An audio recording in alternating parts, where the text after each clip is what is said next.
Magandang araw po mga idol.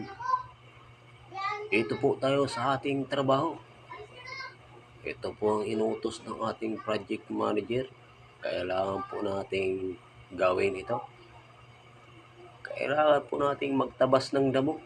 Kasi ganito ang buhay natin sa probinsya mga idol. Para lang tayong nasa probinsya. Kailangan natin maglinis.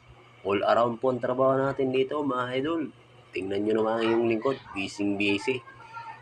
Hawak yung itak na sanggot mga idol. Tingnan nyo naman. Mahirap nyo kung may ahas pa. Pag natuklaw tayo, kawawa tayo mga idol. Ayan po ang aking mga kasama. Marami po kami nagtatabas dyan mga idol.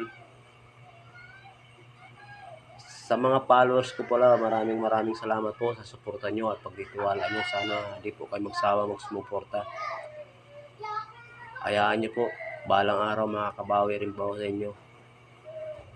Sana po, lagi nyo po ako suportahan mga idol kasi nag-uumpisa pa lang po ako para po sa ating pamilya. Maraming